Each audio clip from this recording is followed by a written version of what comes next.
Hello, and welcome to Why Wars Happened, a weekly history podcast where we talk about what led to war in history. I'm your host, Emily Ross, and today we're going to be discussing the things that led to the American Revolution with a focus on Virginia this season. Okay, so where we left off in the last episode was that Virginia's new governor, John Harvey, was using his power to make very bad choices. He controlled the laws, the government, and the courts, and he was abusing that power. He abused this power so much that the colonists, including the governor's own council, had entered into a policy of obstruction against the governor. So the colonists were in full-blown resistance to the new governor. Not quite rebellion, but basically stopping him from doing things they thought he shouldn't be doing. This wasn't the way Governor Harvey imagined his reign. He thought he would have assistance from the people, at least from the council that was chosen to help him. But even though they got in his way and refused to follow his orders when they didn't believe he was allowed to do certain things, he tried to reason with the colonists. He had been chosen by the king to be their governor. And with that, he had been given the power to write laws, to rule over the courts, and to create punishments. To resist him was to resist the king. The colonists felt differently. They felt that Governor Harvey was the one who was resisting the king. The king had promised them that he would take care of the colonists. He would create fair laws, a good life, and ensure that they could pursue happiness within reasonable limits. The governor wasn't allowing the promise the king had made to be fulfilled. Who did this governor think he was? So, Governor Harvey was in a bit of a situation when he had to beg the king for more power. He wanted to make sure that everyone knew that the governor was the law and that they couldn't resist him, even if they believed he was wrong. He wrote home complaining of his misery. "My position in Virginia is most miserable," he said. But Governor Harvey wasn't the only one who wrote home. Colonists poured letters into England telling the tales of the horrible things their governor was doing to them. By the end of the year, the council in England wanted both sides to end their disagreements and start working together. The colonists said, "Okay, fine, we'll make peace." They wrote a document promising to swallow up and bury all of the issues between them. Even the governor's council promised to obey the governor and follow his orders. But this peace wouldn't last long. The peace was not only made out of fear of angering the council in England, rather than out of a real sense of wanting to make peace, it was also not fated to be so. For a much larger problem was heading their way. One that was timeless and deep and fiery without compromise. That was the problem of religion. For hundreds of years, Europeans, Englishmen included, had slaughtered each other in the thousands over which version of Christianity was the correct version. And at this particular time, the red-hot disagreement was between Catholics and Protestants. England was overwhelmingly Protestant, and this was in the throes of fierce oppression against the Catholics. That oppression extended to the colonies. This is where we find the beginning of Maryland. Maryland is the only colony that was formed by Catholics for Catholics. It's also right on the border of Virginia, which, like all other English colonies, was filled mostly with Protestants. One guy, a Catholic named Lord Baltimore, had been given permission by the king to establish a colony in present-day Maryland. Back then, present-day Maryland was part of Virginia. Just 5 years after Virginia became a royal colony, Lord Baltimore and his ship full of Catholic settlers arrived in Virginia. The Virginia colonists were exactly as friendly to them as you'd imagine. You could cut the hostility in the air with a knife. Virginians wanted these Catholics out of Virginia as fast as possible. Lord Baltimore was like, "Yeah, this land is really good. I'll take this chunk of Virginia here." He headed back to England to ask the king for permission to settle there with the other Catholics. The Virginians didn't like this one bit. They sent their own man to England as well. The man they sent would argue against giving the land to Lord Baltimore. Lord Baltimore won, and off he went back to Virginia to claim his prize and chop off a piece of land for himself. Just another reminder that this isn't a podcast about Virginia history or Maryland history. We're discussing all of this because it sets the stage for why Virginia colonists went from resisting their governor to outright rebellion against their governor. The Maryland issue was the flame that set off the explosion. Lord Baltimore's grandson became governor of Maryland just a few years later. It was now 1634. At this time, the governor of Maryland sent a bunch of ships from Maryland to Virginia. There were 300 Catholics aboard those ships. The king had promised these Catholics that the colonists and the governor of Virginia would help them with supplies and other things they needed. The colonists were obligated to give Maryland their assistance because the king had told them so. But Governor Harvey wrote that many of the Virginia colonists were so against helping Maryland that they would, quote, rather knock their cattle on the heads than sell them to Maryland. This meant that even though the colonists were ordered to help, they kind of really didn't want to, and they started to refuse to help the Catholics. They would literally rather destroy their own property than give any of their property to these Catholics in Maryland. It was one thing for the colonists to disobey the king. It was another thing for Governor Harvey to do so. He had been plucked from England by the king himself to carry out his orders in Virginia, and he wasn't about to disobey. So Governor Harvey sent supplies to Maryland and even sent some of his own cattle. The Virginians were outraged at this. How could he take from us and give to them, the Catholics, the people who took some of our land for themselves and are interfering with our trade with the natives? Ironic, considering the Virginians had done all of that to the natives who lived in Virginia. But they were angry. Their governor wasn't just some other nation. He was an Englishman. They were all Englishmen. And shouldn't he hate the Catholics? But Governor Harvey didn't have much of a choice. He had to help the Catholics in Maryland. The king had ordered him to do so. But the stage was set. The lines were drawn, and he was not on the side of Virginia. Fighting eventually broke out among some of the Marylanders and the Virginians. It's a little too detailed and not really relevant to what we're discussing here, so just know that there were attacks and counterattacks. It was like a mini-war between the two English colonies. Virginia was abuzz with the excitement of destroying Maryland once and for all. Finally, they could drive out the Catholics and have what was rightfully theirs back. Let's do this. However, in the midst of this mini-war, Governor Harvey was still helping Maryland. The outrage, the scandal. Are you serious? If Virginia colonists hated Governor Harvey before, they were hoisting his body and lighting it on fire in their minds now. He tried to tell the colonists his reasons for doing this, but it was no use. He was a traitor. But this was not the final straw towards Harvey's end. A few more things had to happen before Virginia could close the book on him. The Virginia Governor's Council held meetings to dream up ways they could overthrow Maryland. They even went so far as to plot with Lord Baltimore's enemies in England. Then came a small act that seemed like it was tiny enough at first, but it was kind of the straw that broke the camel's back. Later that year, we're still in 1634, an Englishman named Captain Thomas Young came to Virginia on a mission from the king. In order to carry out his mission, he needed someone to build a few ships for him in Virginia.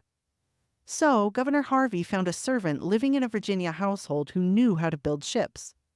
He took this servant without the master's permission and gave him to Captain Young to build the ships.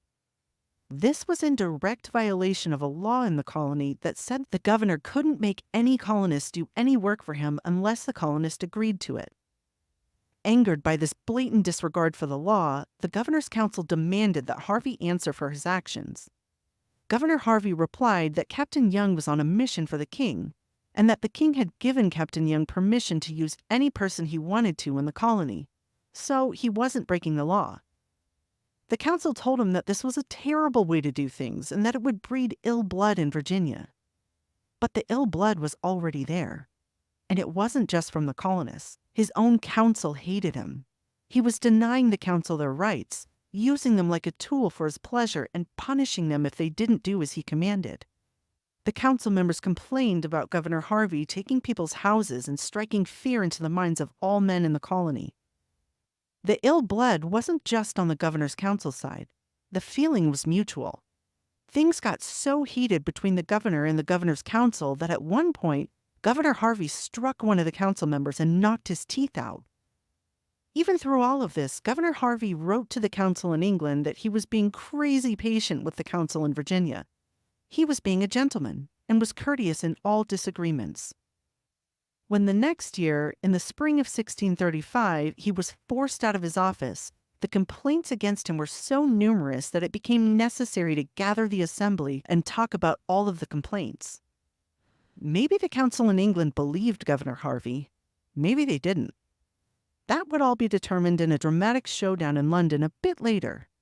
For now, Governor Harvey wasn't done.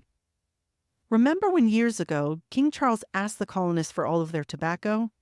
He wanted to own all of it and get all of the money made from selling all of it. The colonists would be like employees of his, and the colonists had said, "No thanks." Well, Governor Harvey did something about this that really, really angered the colonists. Like, come on, give it a rest. Governor Harvey was afraid that King Charles wouldn't like hearing no, he couldn't have all of their tobacco. So he intercepted the document from the assembly to the king, telling him no. This act by the governor created widespread anger throughout the colony.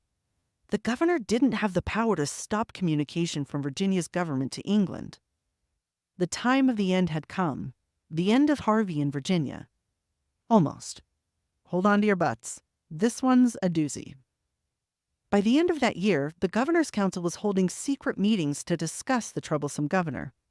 One of the council members galloped from farm to farm denouncing the governor and inciting resistance. He held meetings where people gathered around him and signed documents stating their grievances. In the middle of that year, some of the governor's friends invited themselves to one of these meetings. The servant at the door denied them entry, but they could hear the angry conversation against the governor and the injustices they had suffered under him from where they stood. When Governor Harvey heard about these meetings, he was enraged. He issued warrants for the arrest of the council members involved, especially that troublesome man who was going around to all the farms holding these meetings. The man was brought before the governor in chains and agreed to surrender the signed documents of complaint. He asked, however, for his trial to be done in England because he was certain he would receive no justice from Governor Harvey. When the other prisoners were brought before the governor to answer for their treason, they asked what the charges against them were. Governor Harvey told them that they'll be informed of their charges when they reached the noose. Luckily, the governor's council insisted on fair trials for all of those accused. Harvey then declared that the colony was under martial law, meaning that everyone, including the council, had to answer to him. To this, the council refused. This enraged Harvey. He paced back and forth in the meeting room until finally he sat down in his chair. A shadow came over him, and he ordered everyone to answer a question without thought or hesitation. One by one he asked them, "What do these men who have persuaded people from their obedience to the king deserve as a punishment?" The council members didn't react well to this. They told Harvey that he was being ridiculous and that they wouldn't answer sudden, unthought-out sentences to be carried out against these people. A heated argument followed. The meeting eventually ended, and another meeting between the council members and the governor was held. At this meeting, Governor Harvey asked the council why they thought the colonists had complained about him, and he demanded to know whether any of the council members had known that these meetings among the colonists had been happening. Oddly enough, out of everything Harvey had done to the colonists and to the council told him that the main complaint against him was that he had stopped the colony's letter to the king, telling him that they wouldn't let him have all of their tobacco. The governor shot up from his seat and ordered the arrest of the council member who told him this. To this, the other council members immediately rushed Harvey and pinned him down in place, declaring that it was he who was under arrest for treason. At that moment, 40 men who had been waiting outside the room sprang from their hiding places and surrounded the house, muskets drawn. The council members surrounded the governor. The leader of the council told Governor Harvey that if he would only listen to the complaints against him, they would let him go. They made him sit in his chair and listen, fuming to all of the grievances from the colonists. When they were done, the council told Harvey that there was nothing that could be done to ease the anger of the colonists, except if Harvey went to England and answered for all of these things to the English council. Even now, Harvey refused. He said that he had been chosen by the king, and he wouldn't leave unless the king himself commanded it. In the following days, Harvey's friends abandoned him. He soon changed his mind because not a single soldier would follow his orders. He was powerless. On top of this, armed guards had been placed around his house so that nobody, including Harvey, could come in or go out. he could make no effort at escape or gathering support. All of the prisoners that had been arrested over the meetings among the colonists were freed. A few days after this, the governor finally agreed to get on the first ship to England, where he would answer to the English council for everything he had done. Naturally, he would deny it all, so the colonists sent a member of the assembly on the same ship as Harvey to make it clear that the charges against him were serious and that they had reason to accuse him of these things. While Harvey headed to England, the assembly gathered to discuss the issue of who should replace him. They chose one of the former governors, good old Francis Wyatt. After Harvey arrived in England, a bunch of drama went down between him and the man sent from the assembly, and it's all extremely interesting, but not really relevant to the background of the American Revolution. So just know that Harvey did deny everything. King Charles was furious that the assembly had dismissed their governor. He ordered Harvey to return to Virginia, even if just for one day, to make sure that all the colonists knew that they had stepped over the line of what they were allowed to do. It was only the king who could send or dismiss governors there. Keep in mind the issue that Charles's father had with Parliament stepping into the king's power. Parliament did the same thing with Charles. And, as mentioned earlier, Charles didn't know it yet, but the issues he had with Parliament would explode into a civil war in England, and would result in Parliament publicly executing Charles. Okay, so there were a lot of problems with people stepping on the king's power in England, and he wasn't about to let the colonists start doing it too. The king and the council in England restored Governor Harvey to his position in Virginia. The men who had participated in the mutiny and had kicked Harvey out of office were ordered to come to England to answer for the charge of treason. The man sent from the assembly to argue against Governor Harvey told the council in England that Harvey had conducted himself so terribly in Virginia that if he ever returned, he would be shot. After much delay and a near shipwreck at sea, Governor Harvey did return to the shores of Virginia several months later. He landed in Elizabeth City, 360 miles away from Jamestown. He set up a temporary capital there, and from where he began his reign of revenge. He pardoned everyone who had been involved in the mutiny, except for a handful of men who had been in the room with him when he was forced to sit and listen to the complaints against him. He had brought several men with him from England who would replace people on the council. Here was this guy who just months before had been surrounded by armed guards, not a friend in sight. Now he had been restored to the highest authority in the colony and once again had the entire council under his control. The courts were back under his control as well, and he inflicted cruelty and illegal judgments against anyone he deemed deserved it. He ordered whipping, cutting off of ears, and the confiscation of people's private money so he could use it for himself. He even ordered banishment of those who had insulted him or his friends with mere words. The mutinous men who had overthrown him were sent to England as ordered, and while they were gone, their houses, cattle, servants, and everything they owned was seized and put under the ownership of Governor Harvey. The council member who had been in charge of the mutiny had been extremely wealthy. Governor Harvey swore to leave him worth nothing. Fortunately for that man, he got wind of what was happening to his property in Virginia and got the council in England to make Governor Harvey give it all back. Harvey, of course, didn't listen. He continued to plunder his enemies' houses and pretended that he had received a new order from the English council allowing him to do so. This guy had become mad with rage and greed. Back in England, the mutinous council members were making progress with their case.